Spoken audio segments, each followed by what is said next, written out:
Tales to Terrify.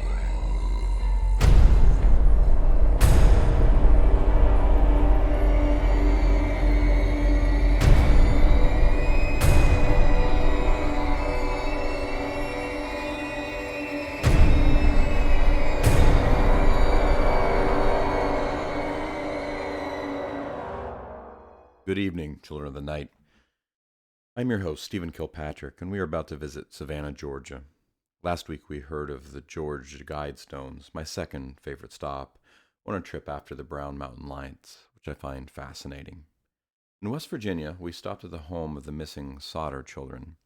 The ladies over at Stuff You Missed in History class have done an episode on this very story and goes into far more detail than I did, and covers a story that is more expansive than I even knew about. Link to that will be in the show notes, and I would highly encourage you to give that episode a listen. A few weeks ago, I had asked for anyone who happened to have a mystery, ghost, cult activity, monsters, or anything of the like to send in a link, story, or better still, a several-minute recording of that local mystery. To date, we have received 0. So, we'll spend a bit more time in Savannah, then we will have a brief break from these stories in front of our fiction, then I'll be bringing back something else, maybe entirely. Near the end of high school, or perhaps it was early college, my family took a trip to Hilton Head, South Carolina, home of loggerhead turtle nesting grounds. One day, we took a drive south to Savannah. After an aimless walk down the river street and a longer meander south looking for the Forrest Gump bench at Chippewa Square, we found ourselves outside a graveyard near the Savannah College of Art and Design. That doesn't narrow anything down, since there are probably a dozen small plots within a few blocks of any given spot in historic Savannah. They seem to be knee-deep in their own dead in that town. I recall that our white Ohio family was stopped by a man who, in my memory, must have been homeless, and offered my father to give us a tour and directions to wherever we were headed for a small price. The price stuck out in my mind due to its specificity, and later that dollar amount would become a bit of a meme, thanks to South Park and the Loch Ness Monster. The man asked for $3.50, giving the reason to my dad that it was the cost of a soda and a franc. That, he said with a wink. I remember my dad gave him a Lincoln and didn't bother asking for change, but his directions did get us to where we would eventually be going, to one of Savannah's many ghost tours. Which tour specifically I couldn't tell you, but I do recall that in the cemetery with the grave of one Corinne Elliott Lawton. The tour guide let the group know that Miss Lawton was born into a rich family, but died young. Legend has it that she fell for a poorer man, and her family made it clear that she would have no interest in marrying below her station, and introduced her to the man her parents had approved of her marrying. The day before this wedding, heartbroken, she rode her horse to the banks of the Savannah River, tossed herself into the water, and drowned. Her family commissioned a famous sculptor from Palermo, Sicily, to create her grave marker, which would be a statue of Corinne herself buried just outside of the family plot and turned away from her family. Just before we get to our fiction, a reminder, link to our Patreon is in the show notes. Your contributions are how we pay the bills around here. Next up, we have an interview with Dawn Kurtagich, with our own editor, Philip Oldham. Afterwards, we'll be hearing from none other than Jason Sturner. Children of the Night, this is Dawn Kurtagich, author of the new novel, The Dead House, and we have her here to interview with us. Dawn, how are you? I'm very well, thank you. I'm a little nippy. It's been storming here, and our village was flooded last week, so that's always fun. Good fodder for horror novels, for sure. For sure. Is everything okay? You're not going to float away on us, are you? I hope not. My friend's car did float away, but my car is safe and sound. I'm on the top of a hill looking down on everyone in the floodwater. As you should be. Authors should always look down on the minions beneath them. Oh, yes, of course. So we have you here, and The Dead House is your debut novel, so please tell us a little bit about your story and what it is. Well, The Dead House tells the story of two girls who are sisters, but they're unusual because they share the same body. Caitlin is our main protagonist. She only comes out during the night, and her sister Carly is the one who comes out during the day. So they each have half a life and they're kind of sharing that life.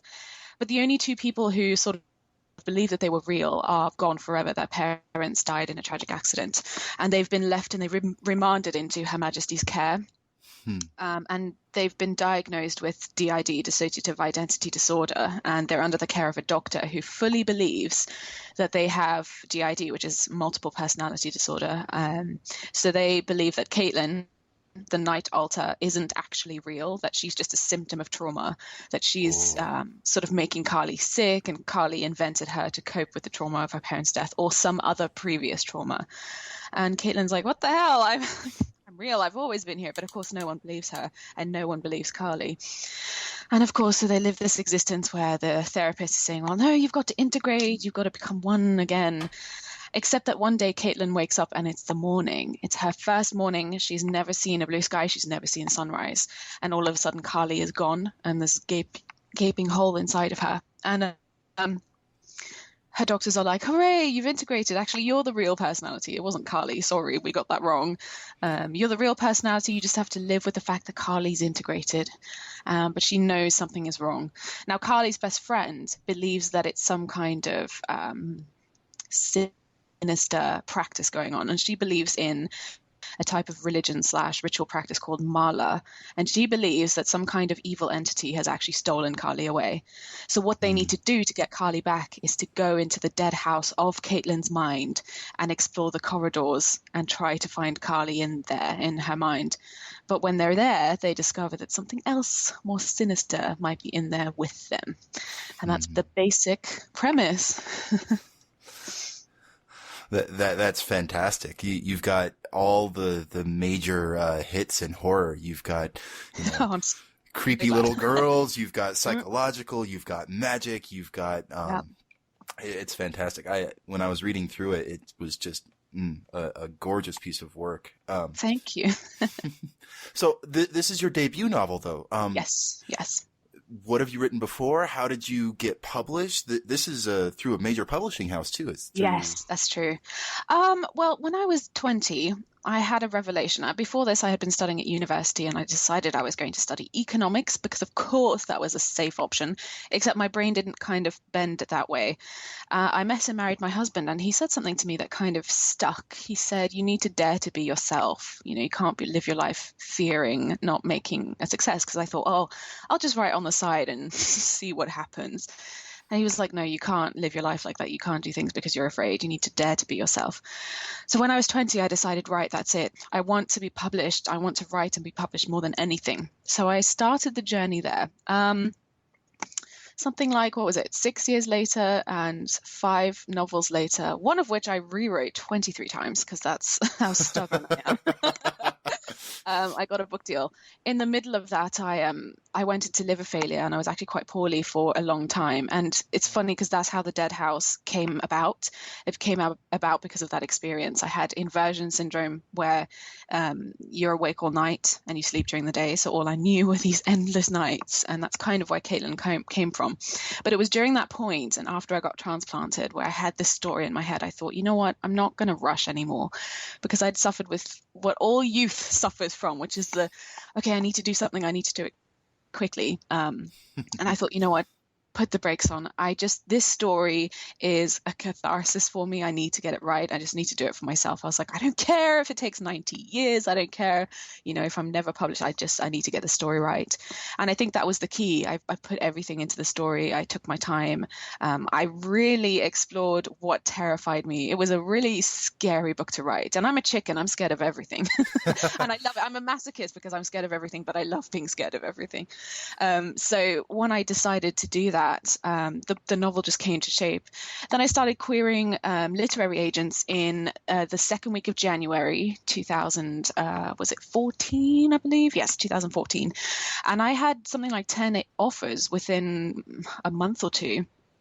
When I signed with my agent, we then went on submission and we had our first preemptive offer in something like 25 hours. And it just happened really fast. It was such a surprising turn of events. And it sort of felt perfect for this book in particular because it was so scary and I had to dig so deep to write it. And that's kind of just what happened, and everything spiraled and roller coasted out of that. Oh, that's fantastic. That's fantastic. So are you going to use that momentum and keep writing? Can we expect to see more from you soon? Absolutely, yes. I've just turned in the final copy edited manuscript of the next novel, which is out in the UK in July and in the US in September in 2016. And I've got a cheeky little Dead House novella coming out at some point in between now and then. So yes, definitely. I think now that I know how to do it right and not rush myself, I feel it's going much better. That's actually something that I wanted to ask you. In horror, especially, we're a horror podcast, and we specialize in short fiction, typically between 1,000 to 30,000 words, anything from that flash fiction to a novella. Novels traditionally have had a hard time in horror. What made you transition? It's so funny because I didn't realize I was writing horror when I was writing The Dead House. I wrote dark fiction, but I didn't realize The Dead House was horror until I think it was partway through the novel, and I was finding it frustrating because the experience I went through was so scary, and I wanted to reflect that in the novel. And I said to my husband, I'm not convinced that this is scary enough, for the catharsis I need. And he said to me, well, tell me what you're scared of. And we were standing in the kitchen over our morning coffee, as you do, talking about the things that terrify me. And he was like, well, that's what you need to put in the book. And I think it was that point that I started thinking about the reader and how the reader will take the novel and how to write the things that scare me. And it was only when I realized I was dealing with fear that I realized it was a horror, and that I wanted it to be a horror, because I'm a total horror junkie. I just, for some reason, didn't realize that's what I was doing. Well, happy accident. You write what you love, and all of us horror junkies, love horror. Who are your favorites? Mark Danielewski. Oh, House of Leaves is just the best. I buy that novel for so many people. It's like, in the beginning, an author recommended it to me, and she said, when you start, at some point when you open that book, you'll regret it. And I was like, yeah, whatever. And the first page is like, this is not for you. So of course I was like, fuck that. Yes, it is for me. So I read that, and I remember I was sitting alone in the house facing this long black corridor, and I just looked up and I thought, oh shit, I shouldn't have started this novel. And it scared me. It still scares me to think about. So that one for sure. Adam Neville, I love. Stephen King, of course, from my childhood. And then sort of the younger books that I read when I was little, like the Goosebumps books, the Fear Street books. So I think I've just always been a horror junkie. I think I read It when I was 13 or something. Oh, gosh. And you're still a semi-functional adult. Wow. Very nice. This is the thing. I always say that people who love horror are the nicest people because they expel their demons through fiction and reading, and that it's the romance writers and the romance readers that really are horrible people on the inside because they don't have a way to expel it. I'm just kidding. No. I love you all. That's fantastic. You mentioned that you loved Goosebumps growing up. I noticed that you actually have R.L. Stine writing a review for The Dead House. How did that feel? So I opened an email from my editor, and she was like, oh, by the way, R.L. Stine blurbed your book. And I literally, I'm not joking, fell off my chair. So surprised. I was like, I wrote back to my editor and I was like, oh my gosh, can I email him? She was like, no. But also Christopher Pike. I'd been a huge fan of Christopher Pike's work as well. And he blurbed the book too. And again, I was so surprised. And in this case, he actually asked to email me and be in touch. And we are in touch now, which is the best thing that horror has done for me ever. It's amazing how tight-knit of a community it is. I love that. I really love that. And it does feel like a community. And you can always tell when you've got a horror buff. When you meet someone in the book community, say, you can always tell right away when they're a horror buff. I love that. My people. So getting back to your book, Dead House deals with a lot of really pointed topics. You deal with mental illness. You deal with this wonderful YA kind of peer influence where Carly and Caitlin are constantly at war with everyone around them, their psychologists, their friends, and it's this wonderful kind kind of dynamic. But you mentioned in the epilogue of your book and earlier this evening that you used to suffer from inversion syndrome, and you have someone in your life who's gone through DID, or dissociative identity disorder. I don't want to pry too deeply, but can you tell us a little bit about that experience? I can do. The member of my family who has it has asked not to be named, obviously, because they have a career and everything. Of I respect that. But it was definitely something that influenced me. And the thing is, when I was sick, the person with the DID, it's triggered by trauma. So any kind of trauma that you then have when you do suffer from DID triggers like lapses. Mm-hmm. So when I was ill, I was waiting for a liver transplant, and I honestly, no one thought I would make it because I was just so sick. And I had a blood type that was pretty much ensured that I'd be really lucky to be transplanted in time. So I was very lucky.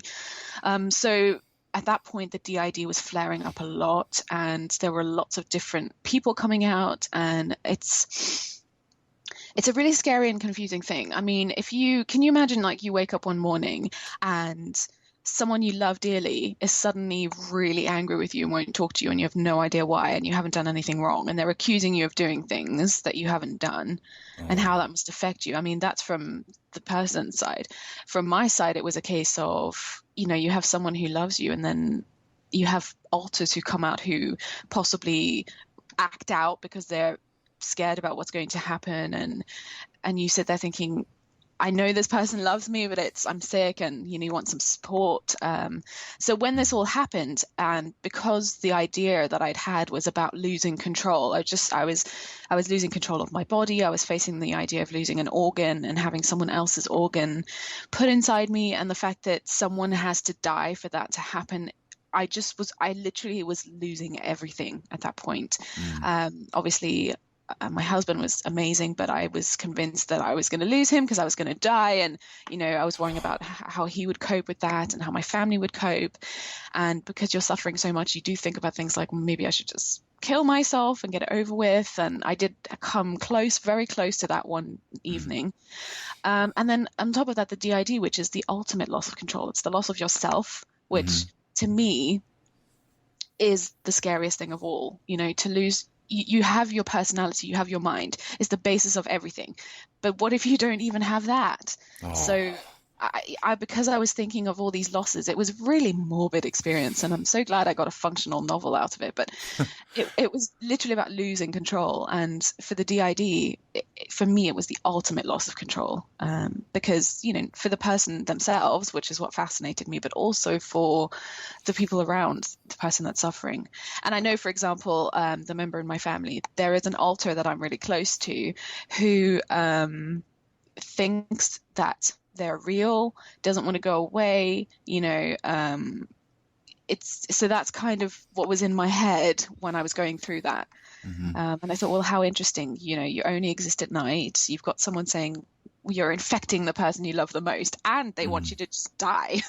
Oh, yeah. It was ow. And then on top of that, this idea that actually there's something more sinister, something demonic going on. And not a lot, but typically when you have DID, you don't automatically wake up thinking, oh, yes, I do have multiple personality disorder. Your brain fills in the blanks. You don't realize something is wrong. And if you do, you portray it in the narrative that you grow up in or that you exist in. So because I was raised in a fairly religious household, the narrative until diagnosis was always like, oh, is it something demonic? Is it something supernatural?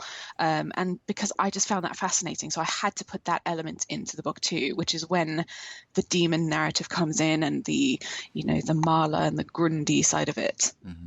You've borrowed from several different kind of mythologies, and even created your own with the Grundy and the Marla. A couple of the people that I've had read this book to kind of give me insight have compared it to Constantine, and kind of how you bring in yes. some. I love. I had thought of that, but someone did say that to me recently, actually. Mm-hmm. Tell us a little bit, because Grundy and Marla, they're not kind of their own thing. It's something that you created. Yeah. So that's mostly how I was raised. When I was younger, one of my family members worked as a missionary. And so I spent a lot of time out in the bush on a mission. And then we would drive into tribes and, have church, basically. And I remember I was about 8 or so, maybe 7. I went to one of these meetings and I was with the children, so we didn't go to the church meetings. We would just play around. And I was walking past this lady. I think it was a lady. I can't even remember if it was a man or a lady or if I could even tell. All I know was this old person, and I think it was a woman, but I couldn't tell. And she cast bones at me. And it was the first time I'd been exposed to a witch doctor type of thing. But the experience was so vivid in my mind. It stuck with me, and I became obsessed with tribal culture, and I became obsessed with, different beliefs, because obviously we were on a mission, it was a religious period in my life, but I was just obsessed with other religions, tribal religions and paganism and different practices that did different things. And I loved the ritual of it. And I remember wrote a first book one of the ones that didn't get published was also about tribal ritualistic things where they'd slaughter animals, just the usual. But through a lifetime of fascination, it kind of commingled into Mala and Grundi. And it's weird because when I started thinking of names, the names to call them, they just popped into my head as though they were there, as though I had as if they were just real in my mind for so long. And people have asked me if I'll explore, the rituals and things further, and absolutely 100% yes, I will. Yeah. That's fantastic. I remember there was one scene where Carly and them are going into the city to get help, and they go into this Grundi pit or club, I guess. Yeah. And the whole time I'm sitting here going, oh, we're going to meet Papa Midnight, and it's going to be in my house. And that's one of my favorite scenes. I love that scene. It's so funny because I had no idea I still don't know if that's what inspired me unconsciously, probably, but it sort of, when I was writing The Dead House, a lot of it I wrote in a type of fever. I opened Scrivener, and with Scrivener you can have lots of different tabs. So I didn't write the novel in a structured way. I would just open the tab, and whatever came to me, I would just write it down. And I remember the nightclub scene, the underground nightclub scene. And I remember that it just wrote itself. Like all these things kept popping out, and Haji just came fully formed. So I'm thrilled. I'm thrilled that all my horror-loving background information fit into a great scene. Mm-hmm. Speaking of your horror-loving background, this whole book is written in almost kind of that found footage style, where we're constantly going through the journals and newspaper and filmed interviews. We've seen that a lot in film, especially in the last 5 years or so with Blair Witch and Cloverfield and all these. What inspired you to use that for your book? When I first started, the only thing I had was the diaries. And initially it was going to be, when I first started, it was going to be Carly's story, where she kept a diary of all the terrible places that her sister, who was going to be a more destructive force, would leave her. And so that was the basic start of it. And it was my cowardly way of avoiding the real story, which scared me, obviously. So when I finally came to the conclusion that actually this was Caitlin's story and it was my story, I still just had the diary entries, and I was going along writing the diary entries, which was perfect at first. Until I realized that Caitlin wasn't being completely honest with me and with the reader. And I thought, I need to have, and this was where something self-conscious and something technical came about. I realized that I needed an unbiased way to show just what was happening. I knew I didn't want a narrator. I knew I didn't want someone to give meaning to what was happening. I just wanted to present something without meaning. And initially it was just going to be the diary entries.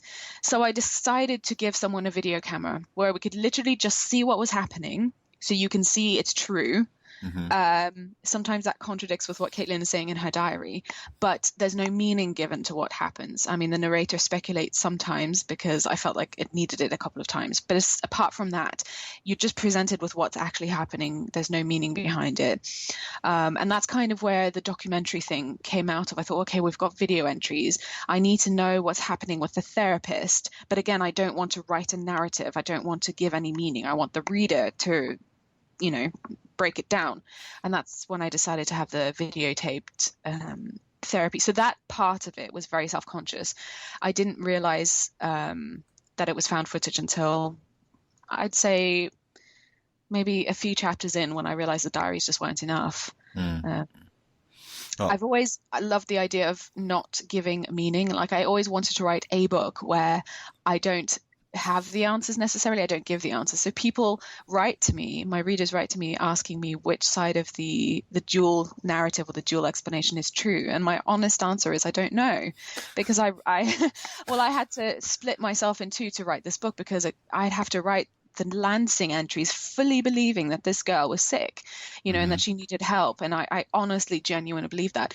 But then I had to go on different days and fully believe that Caitlin was a victim and that she actually was suffering from some kind of demonic thing.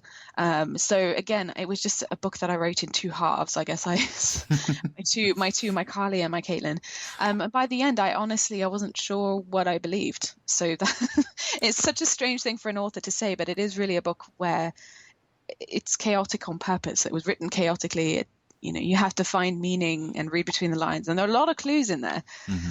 Well, and it was definitely on purpose, because they mesh so perfectly, and dual narratives are so difficult to pull off well, and you've just absolutely nailed it here. So now that you're a professional writer, how has your life changed? What I didn't expect and that I love is how busy you suddenly become, because I forgot that when you're an author, it doesn't just come with writing. It comes with promotion. It comes with people wanting to talk to you, which is amazing. It comes with going places and meeting people. So what I didn't expect was that I would have to protect my writing time. So I didn't realize that I would have to make do with shorter breaks, if any breaks at all, to get the words in, because in publishing, there's not really any time that you stop, because if I'm not writing, I'm doing copy edits. If I'm not doing copy edits, I'm doing actual edits, or I'm doing promotion stuff for books that are coming out, or, it's a very public, it's funny because you're so solitary all the time, but then it's actually quite a public career where, people want to see you, they want to get to know you, which is absolutely fabulous. But you do have to kind of protect your writing time and disappear from the world for a while. Less time, I think, to daydream, which was you have to actually make time in your schedule to daydream. You can't just be like, oh, I feel like daydreaming now. I think I will. Like, no, 3 to 4, you can daydream. Right now, you have to answer these emails. That sounds awesome and terrible all at the same time. At least you can do all of it, or the majority of it, in your pajamas, which is definitely a plus. Well, I wasn't going to mention anything, but I am totally in the Johnny Bravo pajamas right now, actually. That's fantastic. I'm in pajama bottoms on the bottom of me, but the top of me is presentable because I'm on a video. Yes, listeners, she asked us if we were going to do video, and my response was, well, I don't have a camera because I'm pretty sure I would break it. Just from the utter nerdiness of my pajamas. Nerds run the world, didn't you know that? Like, we're taking over. Geek culture is finally cool. It's absolutely true. It's absolutely true. When I was in school, it wasn't cool then. Well, I think there's that coming of age where you have to not be cool to understand and own how cool you really are. Yes, absolutely. Star Trek girl right here. And thanks for the interview. Goodbye. Sorry, I'm Star Wars all the way. Well, I'm both. Okay. And who says you can't be both? True enough. Have you seen the new Star Trek film? Just as a side. I have. I haven't yet. I'm so annoyed. It's been booked up completely ever since it came out. Well, if you're interested, and listeners, if you're interested, the District of Wonders has a spoiler cast for the new Star Wars film up on our Facebook page, so you can go and explore and see who dies and who lives and how everything just goes. It's fantastic. Oh my gosh. Okay, I need to stay away from that till I've seen it, and then I'll go and have a peruse. So, Dawn, 2 questions more. First off, as a professional writer, you've talked about how you really have to manage your schedule. Did you participate in the NaNoWriMo, or what does your schedule look like?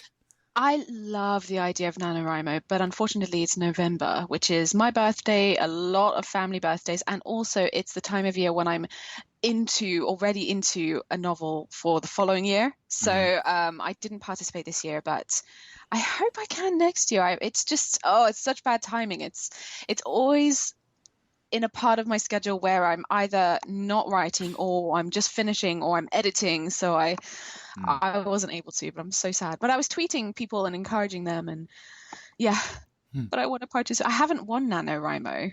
Really? Shocking. I know. I've done 93,000 words was my best in a month, but it was in February. No, so you can do NaNoWriMo anytime you want, and that's true. In which case, I have totally won Nano several times. See, there you go. That's all that matters. I need a badge now. Winner. Validate myself. Well, where else can we find you? I know you've got a book coming out here in the UK in, you said June of next year? It's July, 14th of July. It's called The Creeper Man, and it's called And the Trees Crept In the US edition. Same book, but just different titles, different covers. Both are gorgeous. I've seen them. And that one comes out in September. But everything that's to do with me, I put on my website, which is www.dawnkurtagich.com. And I've got a Dead House specific website with www.thedeadhouse.co.uk, because there are some cool, exciting things happening with the Dead House I can't talk about. I'm not allowed. That's the other thing. When your editor's like, okay, so X has happened, don't talk about it. That's the thing I had to get used to, because I just blurt out whatever's in my head. Yeah. I have that same problem. Exactly. Well, all geeks do. I think it's a cool thing. See, honest people just blurt out what's in their head. Horror junkies are the best kind of people.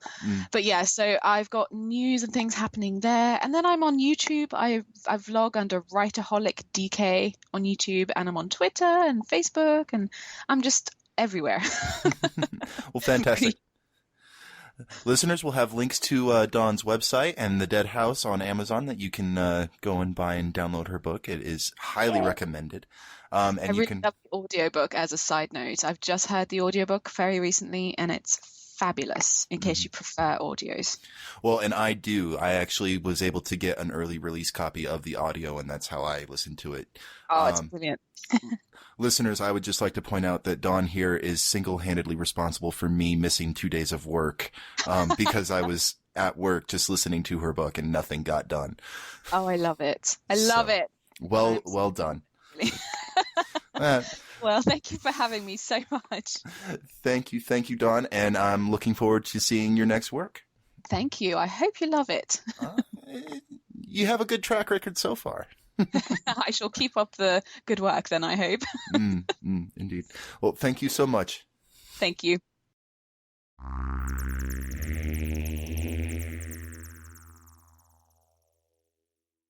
Thank you, Philip. And make sure to check out Dawn's new book, The Dead House. Links will be in the show notes. Our story for the night comes from Jason Sturner. Jason Sturner grew up along the Fox River in northern Illinois. Of his many jobs, those he most enjoyed were naturalist and botanist. His stories and poems have appeared in Space and Time magazine, Starline, Tales of the Talisman, Morpheus Tales, and Liquid Imagination, among others. He currently lives in Knoxville, Tennessee, near the Great Smoky Mountains. And you can find his website at www.jasonsturner.blogspot.com, and as always, link will be in the show notes. And now, Jason Sturner's The Blackout Killer. Rain pelts the small window over the kitchen sink. Cracks of lightning reveal empty pizza boxes and Chinese takeout containers near a stack of dirty dishes. The apartment went dark in a stretch of deep thunder, after which began the languid knocks at the front door of the residence, continuing without a break as if the visitor were unnaturally set upon confronting the inhabitant. That inhabitant, nervous, gray-haired Augur Bennett, sits by candlelight at his dining-room table, browsing old newspaper clippings. Headlines include "Another Child Slain During Power Outage," "Murderer Dubbed Blackout Killer," and "Blackout Killer Escapes Asylum." Augur, lifelong bachelor and retired locksmith, refolds the clippings and tucks them into a tome about phobias, anxieties, and sleep disorders, a book that assures him the knocks aren't real, that such things are triggered by his acute paranoia. Regardless, his nerves unravel.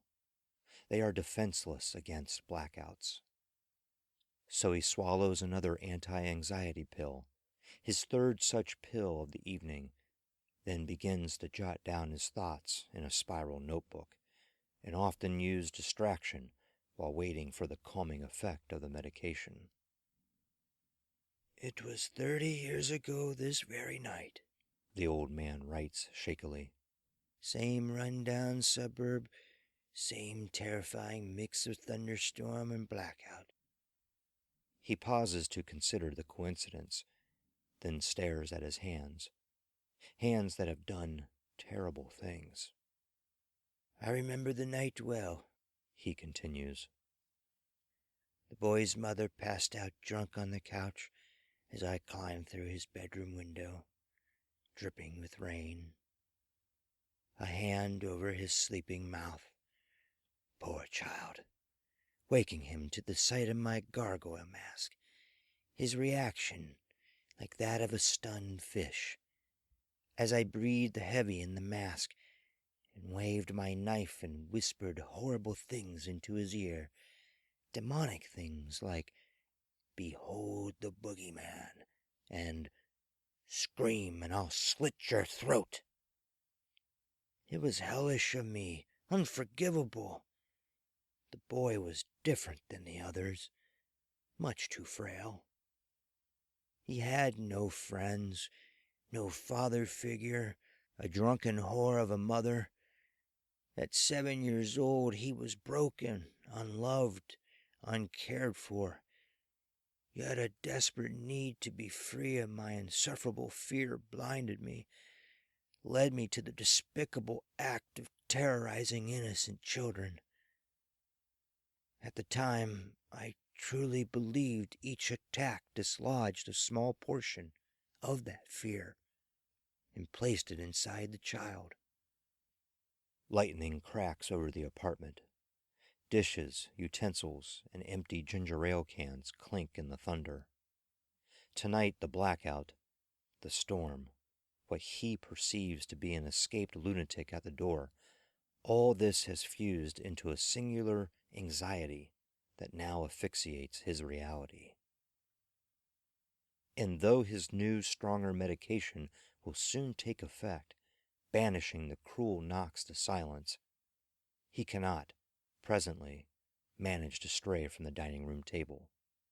His legs are concrete pillars, so he returns to the writing. "I was a child myself when the fear entered into me. When at age 7, a black, wispy ghoul crawled through my bedroom window and smothered me with its long hair and rank, humid breath, waking me with sharp taps to the forehead." Years later, a therapist would tell Augur the ghoul wasn't real, that it was a manifestation of his mother's murder, a murder carried out by a schizophrenic father, no less, and that the waking nightmare had imprinted itself upon every fiber of his frail being.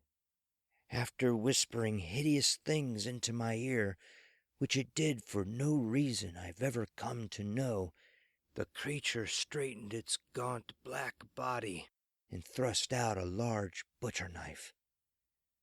This it slowly moved back and forth like a saw, all the while staring down at me with white, slit-like eyes that never blinked.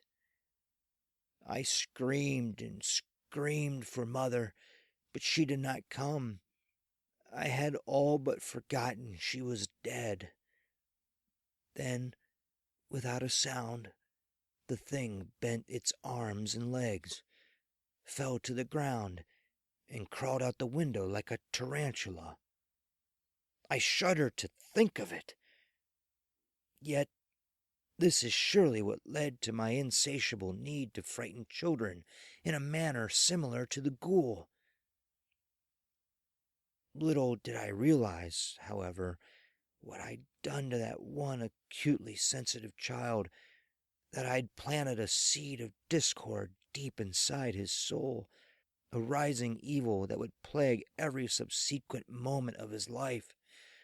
From then on, the monster must have grown within, its toxins filling his bloodstream, poisoning his mind, altering the once innocent character of his soul, until at last the beast broke free and transformed him into the blackout killer. So potent was the fear I gave to him that night.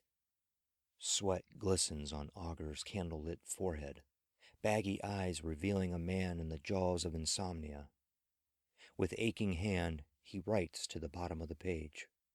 I followed the news, analyzed each of his attacks, those atrocious patterns, so eerily similar to my own, the way he stalked his prey during storms and blackouts, the way he went about frightening children with a gargoyle mask.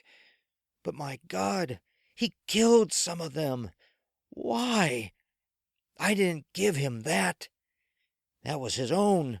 As the old man gathers his thoughts, the knocking, which had gone silent during the therapeutic writing, returns. At first, it reminds him of the quiet, steady drips of a faucet, and then it's the maddening tap, tap, tap of an awful finger against his forehead. Trembling, he clutches at his wiry hair and pleads with the door. Stop! Just stop! Stop! Stop! But the knocking continues. So he stands, shuffles over to the kitchen sink.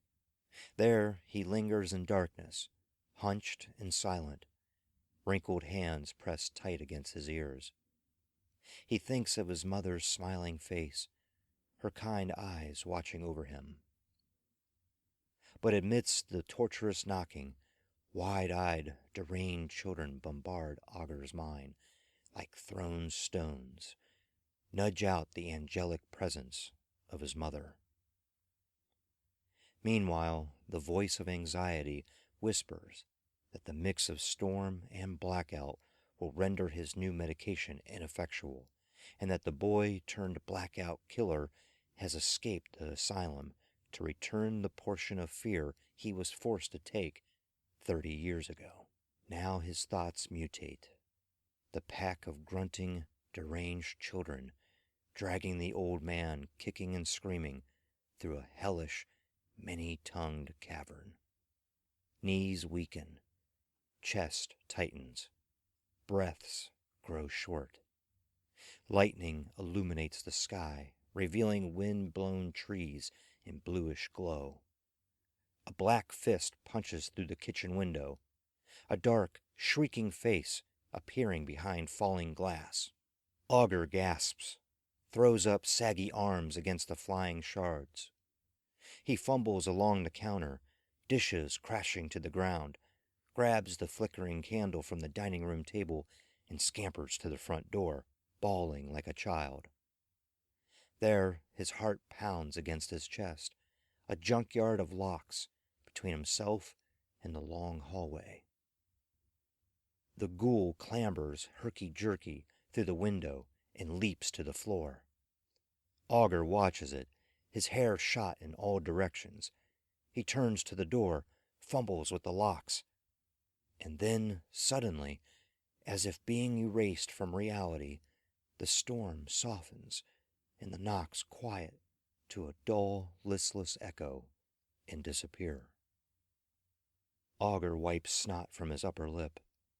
His eyes glisten. The medication has taken effect.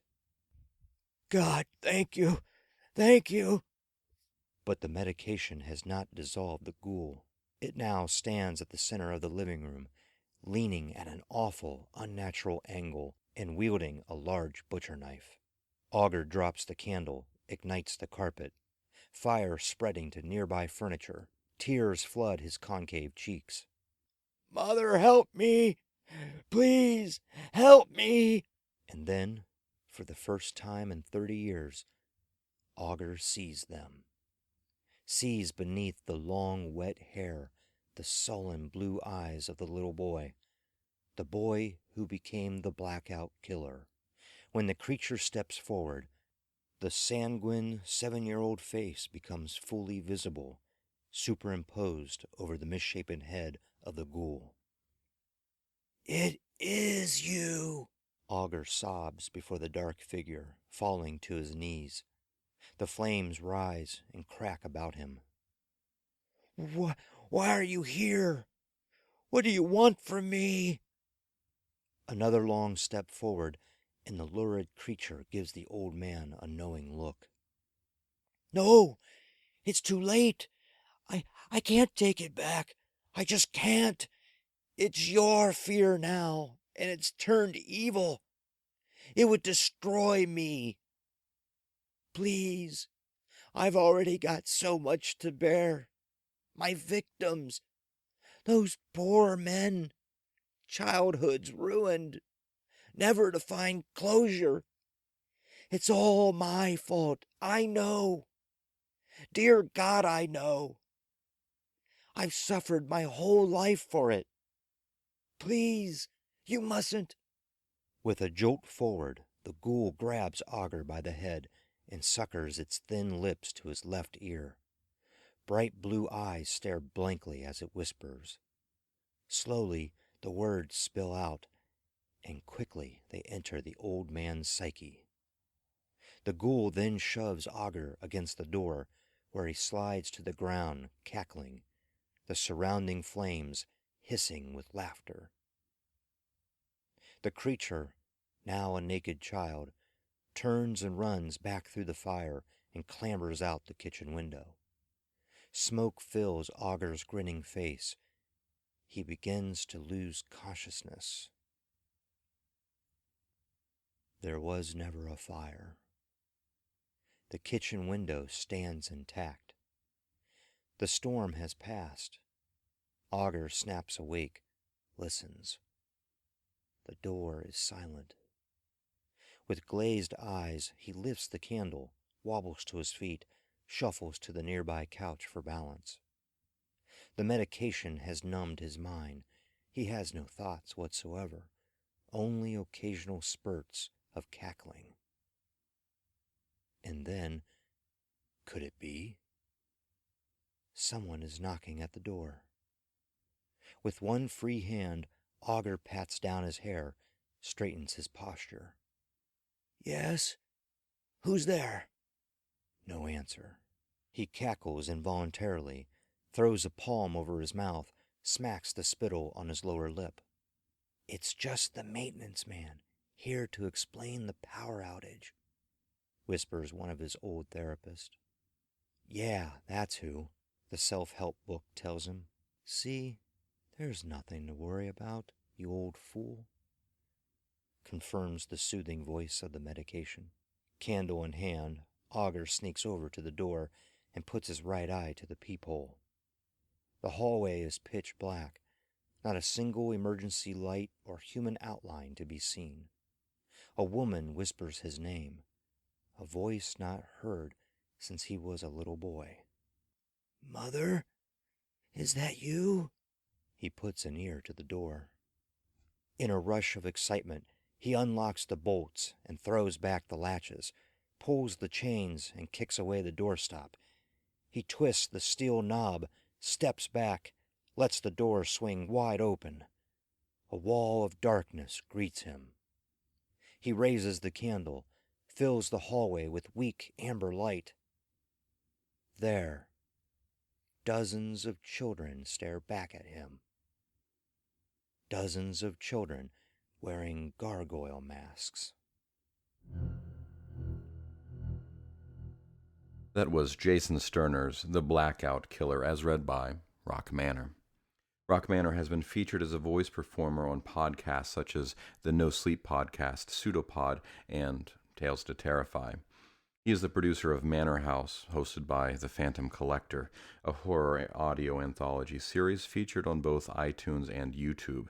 Producers of the Black Tapes podcast call Manor House top-notch, and best-selling author Brian Keene says Manor House is like Tales from the Crypt. It's really fucking cool, which Rock thinks is really fucking cool. Visit his website at manorhouseshow.com, and don't forget that Rock Manor did serve a turn as editor right here on Tales to Terrify. Thank you, Rock. And that will be our show for the evening. Join us again next week for another episode of Tales to Terrify.